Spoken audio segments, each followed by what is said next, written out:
नमस्कार दोस्तों, अगर आप भी भारत और बांग्लादेश के बीच खेले गए महिला टी20 विश्व कप 2026 के रोमांचक मुकाबले में शेफाली वर्मा की शानदार अर्धशतकीय पारी के बदौलत भारत की धमाकेदार जीत को देखने के बाद खुश हैं, तो हमारी इस वीडियो को एक लाइक और चैनल को सब्सक्राइब करके ऑल नोटिफिकेशन को ऑन कर लें। तो चलिए दोस्तों, आपका ज्यादा समय न लेते हुए आज की इंटरेस्टिंग हाइलाइट्स वीडियो को स्टार्ट करते हैं। जैसा कि दोस्तों आज हम बात कर रहे हैं महिला टी20 विश्व कप 2026 के एक बेहद रोमांचक और महत्वपूर्ण मुकाबले की, जहां मैनचेस्टर के ऐतिहासिक मैदान पर भारत और बांग्लादेश की महिला टीमों के बीच टूर्नामेंट का 23वां मुकाबला खेला गया। ये मैच भारतीय टीम के लिए सेमीफाइनल की राह तय करने के लिहाज से बेहद अहम था। मैच शुरू होने से पहले ही मैनचेस्टर के मैदान पर जबरदस्त उत्साह देखा जा रहा था। भारतीय टीम इस मैच में जीत दर्ज करके सेमीफाइनल के लिए अपनी स्थिति को मजबूत करने के इरादे से मैदान पर उतरी थी। भारत के लिए इस विश्व कप के आगे के समीकरण बेहद दिलचस्प और चुनौतीपूर्ण बने हुए थे। अब दोस्तों, मैनचेस्टर के खूबसूरत मैदान पर जब दोनों कप्तान टॉस के लिए सिक्का उछालने उतरी तो हर किसी की सांसें थमी हुई थीं। टॉस का सिक्का उछला और वह बांग्लादेश की महिला टीम के पक्ष में गिरा। बांग्लादेश की कप्तान निगार सुल्ताना ने बिना किसी झिझक के टॉस जीतकर पहले बल्लेबाजी करने का फैसला किया। उनका मानना था कि इस पिच पर पहले बल्लेबाजी करते हुए एक अच्छा स्कोर खड़ा किया जा सकता है और बाद में भारतीय बल्लेबाजों पर दबाव बनाया जा सकता है। टॉस के वक्त भारतीय कप्तान हरमनप्रीत कौर ने भी अपनी रणनीति साझा की और टीम में बदलावों की जानकारी दी। भारतीय टीम ने इस महत्वपूर्ण मुकाबले के लिए अपनी प्लेइंग 11 में 2 बड़े बदलाव किए। टीम की गेंदबाजी को और धार देने के लिए स्पिनर राधा यादव और तेज गेंदबाज रेणुका सिंह ठाकुर की प्लेइंग 11 में वापसी कराई गई थी।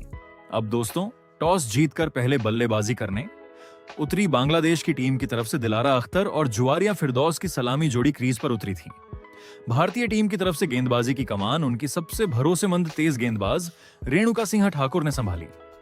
मैदान पर चारों तरफ दर्शकों का शोर गूंज रहा था और बांग्लादेशी बल्लेबाजों पर शुरुआत से ही सधा हुआ खेलने का दबाव था। भारतीय गेंदबाजों ने पारी की शुरुआत से ही बेहद कसी हुई लाइन और लेंथ पर गेंदबाजी करना शुरू किया। इसका फायदा भारत को बहुत जल्द ही मिल गया। पारी के तीसरे ही ओवर में तेज गेंदबाज रेणुका सिंह ठाकुर ने भारतीय टीम को पहली बड़ी सफलता दिलाई। रेणुका की एक खूबसूरत अंदर आती गेंद पर बांग्लादेश की सलामी बल्लेबाज दिलारा अख्तर पूरी तरह चकमा खा गई और गेंद उनके बल्ले का बाहरी किनारा लेती हुई हवा में तैर गई, जहां फील्डर श्री चरनी ने बिना कोई गलती किए एक शानदार कैच लपका। दिलारा अख्तर सिर्फ 4 रन बनाकर पवेलियन लौट गई। 3 ओवर की समाप्ति के बाद बांग्लादेश का स्कोर एक विकेट के नुकसान पर 12 रन था। इस शुरुआती झटके ने बांग्लादेश की रन गति पर थोड़ा ब्रेक लगा दिया। दिलारा के आउट होने के बाद मैदान पर जुआरिया फिरदौस का साथ देने के लिए शोभना मोस्त्री बल्लेबाजी करने आई। शुरुआती झटका लगने के बाद जुआरिया फिरदौस और शोभना मोस्त्री ने बेहद समझदारी से बल्लेबाजी करना शुरू किया। दोनों ने खराब गेंदों का इंतजार किया और विकेट बचाकर खेलने को प्राथमिकता दी। जुआरिया फिरदौस क्रीज पर अच्छी लय में नजर आ रही थीं। उन्होंने भारतीय गेंदबाजों के खिलाफ कुछ आकर्षक शॉट्स भी खेले। दोनों बल्लेबाजों के बीच एक अच्छी साझेदारी पनप रही थी और बांग्लादेश का स्कोर धीरे धीरे आगे बढ़ रहा था। इस बीच भारतीय कप्तान हरमनप्रीत कौर ने गेंदबाजी में लगातार बदलाव किए। इसी रणनीति के तहत गेंद युवा गेंदबाज नंदिनी शर्मा को सौंपी गई। नंदिनी ने कप्तान के भरोसे को सही साबित किया और इस खतरनाक होती दिख रही साझेदारी को तोड़ दिया। नंदिनी शर्मा ने शानदार बल्लेबाजी कर रही जुआरिया फिरदौस को अपनी चाल में फंसाया और उन्हें आउट करके पवेलियन की राह दिखाई। जुआरिया फिरदौस ने आउट होने से पहले 31 गेंदों का सामना किया और अपनी पारी में कुल 33 रन बनाए। उनका विकेट बांग्लादेश के लिए एक बड़ा झटका था, क्योंकि वह क्रीज पर पूरी तरह सेट हो चुकी थी। फिरदौस के आउट होने के बाद बांग्लादेश की कप्तान निगार सुल्ताना खुद बल्लेबाजी के लिए मैदान पर उतरी। उनका साथ देने के लिए क्रीज पर पहले से ही शोभना मोस्त्री मौजूद थीं। पारी के मध्य ओवरों में बांग्लादेश की टीम एक बार फिर संभलने की कोशिश कर रही थी। कप्तान निगार सुल्ताना और शोभना मोस्त्री मिलकर पारी को आगे बढ़ा रही थीं। लेकिन तभी भारतीय कप्तान ने गेंद अपनी सबसे अनुभवी स्पिनर राधा यादव के हाथों में थमाई। राधा यादव ने मैच में आते ही अपनी फिरकी का जादू बिखेरना शुरू कर दिया। राधा यादव ने सबसे पहले बांग्लादेश की सेट बल्लेबाज शोभना मोस्त्री को अपना शिकार बनाया। शोभना मोस्त्री 22 रनों की पारी खेलकर राधा यादव की गेंद पर गच्चा खा गईं और आउट होकर वापस पवेलियन लौट गईं। इस विकेट ने बांग्लादेश को तीसरा झटका दिया। शोभना के आउट होने के बाद क्रीज पर शर्नेम अख्तर बल्लेबाजी करने आईं, जिन्होंने कप्तान निगार सुल्ताना के साथ मिलकर पारी को संभालने का प्रयास किया। कप्तान निगार सुल्ताना एक छोर संभालकर बल्लेबाजी कर रही थीं और तेजी से रन बनाने की कोशिश में जुटी थीं। उन्होंने 27 गेंदों में 32 रनों की एक उपयोगी पारी खेली। वह भारतीय गेंदबाजों के लिए सिरदर्द बनती जा रही थीं, लेकिन एक बार फिर राधा यादव भारत के लिए संकट मोचक बनकर सामने आईं। राधा यादव ने निगार सुल्ताना को अपनी फ्लाइटेड गेंद पर आगे बढ़ने के लिए मजबूर किया, जहां विकेट के पीछे मुस्तैद रचा घोष ने पलक झपकते ही गिल्लियां बिखेर दी और निगार सुल्ताना को स्टंप आउट कर दिया। यह बांग्लादेश को लगा चौथा और सबसे बड़ा झटका था। 17 ओवर के खेल के बाद बांग्लादेश का स्कोर 4 विकेट पर 111 रन हो चुका था। कप्तान के आउट होने के बाद शोरना अख्तर क्रीज पर आईं। आखिरी के ओवरों में भारतीय गेंदबाजों ने बांग्लादेशी बल्लेबाजों को हाथ खोलने का कोई मौका नहीं दिया। राधा यादव की अगुवाई में भारतीय स्पिनर्स ने अंतिम ओवरों में लगातार विकेट चटकाए और बांग्लादेश की रणगति पर पूरी तरह से अंकुश लगा दिया। निर्धारित 20 ओवरों का खेल खत्म होने तक बांग्लादेश की टीम ने अपने 8 विकेट खोकर कुल 136 रन बनाए। इस तरह बांग्लादेश ने भारतीय महिला टीम के सामने जीत के लिए 137 रनों का लक्ष्य रखा। भारत के लिए राधा यादव ने बेहतरीन गेंदबाजी करते हुए 3 विकेट चटकाए, जिसने बांग्लादेश की रणगति पर पूरी तरह से ब्रेक लगा दिया।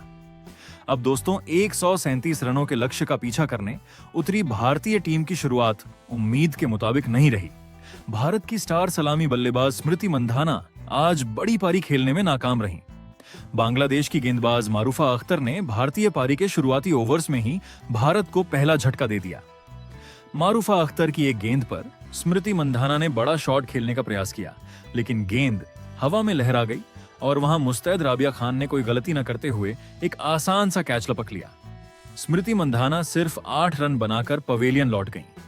इस शुरुआती झटके के बाद भारतीय खेमे में थोड़ी चिंता जरूर थी, लेकिन क्रीज पर मौजूद दूसरी सलामी बल्लेबाज शेफाली वर्मा के इरादे कुछ और ही थे। स्मृति मंधाना के आउट होने के बाद शेफाली वर्मा का साथ देने के लिए यास्तिका भाटिया मैदान पर आईं। इन दोनों बल्लेबाजों ने मिलकर भारतीय पारी को संभाला और बांग्लादेशी गेंदबाजों पर जवाबी हमला शुरू कर दिया। विशेष रूप से शेफाली वर्मा आज बेहद आक्रामक मूड में नजर आ रही थीं। उन्होंने मैदान के चारों तरफ शानदार शॉट खेले और बांग्लादेश के गेंदबाजों को सेट होने का कोई मौका नहीं दिया। शेफाली वर्मा ने केवल 34 गेंदों का सामना किया और ताबड़तोड़ 53 रनों की एक बेहतरीन अर्धशतकीय पारी खेली। अपनी इस पारी के दौरान उन्होंने मैदान पर चौकों की बरसात कर दी। शेफाली वर्मा ने यास्तिका भाटिया के साथ मिलकर दूसरे विकेट के लिए एक मजबूत और बहुमूल्य साझेदारी निभाई। 8 ओवर की समाप्ति के बाद भारतीय टीम का स्कोर एक विकेट पर 73 रन हो चुका था और टीम इंडिया बेहद मजबूत स्थिति में दिखाई दे रही थी। हालांकि जब भारतीय टीम आसानी से जीत की तरफ बढ़ती दिख रही थी, तभी बांग्लादेश ने मैच में वापसी की कोशिश की। नाहिदा अख्तर ने खतरनाक साबित हो रही शेफाली वर्मा को अपना शिकार बनाया। अर्धशतक बनाने के तुरंत बाद शेफाली वर्मा एक और बड़ा शॉट खेलने के प्रयास में आउट हो गईं। शेफाली के आउट होने के बाद आर्चा घोष बल्लेबाजी के लिए आईं। यास्तिका भाटिया ने भी क्रीज पर कुछ समय बिताया और 18 गेंदों में 23 रनों की एक उपयोगी पारी खेली, लेकिन रतु मोनी ने यास्तिका भाटिया को आउट करके भारत को तीसरा झटका दे दिया। यास्तिका के आउट होने के बाद आर्चा घोष का साथ देने के लिए जेमिमा रोड्रिग्स क्रीज पर उतरी। भारतीय टीम का स्कोर अब भी मजबूत था, लेकिन बांग्लादेशी गेंदबाजों ने रनों की गति पर थोड़ा अंकुश लगा दिया था। इसी बीच भारत को चौथा झटका भी लग गया। राबिया खान ने शानदार गेंदबाजी करते हुए आर्चा घोष को एलबीडब्ल्यू आउट कर दिया। आर्चा घोष इस मैच में केवल 10 रन ही बना सकीं। आर्चा घोष के आउट होने के बाद मैदान पर भारतीय कप्तान हरमनप्रीत कौर की एंट्री हुई। अब क्रीज पर जेमिमा रोड्रिग्स और हरमनप्रीत कौर की अनुभवी जोड़ी मौजूद थी। 14 ओवर के बाद भारत का स्कोर 4 विकेट पर 104 रन था और जीत के लिए अब भी कुछ रनों की दरकार थी। जेमिमा रोड्रिग्स और कप्तान हरमनप्रीत कौर ने बिना किसी अतिरिक्त जोखिम के पारी को आगे बढ़ाया। दोनों ने विकेट के बीच बेहतरीन दौड़ लगाई और खराब गेंदों को बाउंड्री के पार भेजा। दोनों बल्लेबाजों ने सूझबूझ से खेलते हुए टीम को लक्ष्य के बेहद करीब पहुंचा दिया। हालांकि मैच खत्म होने से ठीक पहले भारत ने अपना 5वां विकेट भी गंवाया, लेकिन तब तक जीत पूरी तरह से भारत की मुट्ठी में आ चुकी थी। भारतीय महिला टीम ने 16.5 ओवर में 5 विकेट खोकर 139 रन बना लिए और इस मुकाबले को 5 विकेट से अपने नाम कर लिया। यह जीत भारतीय टीम के लिए महिला T20 विश्व कप 2026 में बेहद खास है। शेफाली वर्मा की शानदार अर्धशतकीय पारी और राधा यादव की कातिलाना गेंदबाजी के दम पर भारत ने बांग्लादेश की चुनौती को पूरी तरह से ध्वस्त कर दिया। मैनचेस्टर में खेले गए इस मुकाबले में भारतीय खिलाड़ियों ने बल्लेबाजी, गेंदबाजी और फील्डिंग तीनों ही विभागों में उत्कृष्ट प्रदर्शन किया। बांग्लादेश की टीम ने अपनी तरफ से पूरा प्रयास किया, लेकिन भारतीय टीम का अनुभव और खेल का स्तर उनके ऊपर भारी पड़ा। इस 5 विकेट की शानदार जीत के साथ भारतीय महिला टीम ने टूर्नामेंट में अपनी मजबूत उपस्थिति दर्ज कराई है और प्रशंसकों को जश्न मनाने का एक बड़ा मौका दिया है। दोस्तों, अगर आपको यह हाइलाइट्स और स्क्रिप्ट पसंद आई हो तो इसे लाइक और शेयर करना ना भूलें। हम आपके लिए सभी मैच की इसी तरह विस्तार से हाइलाइट्स वीडियो लाते रहेंगे। तब तक के लिए क्रिकेट का आनंद लेते रहें। धन्यवाद।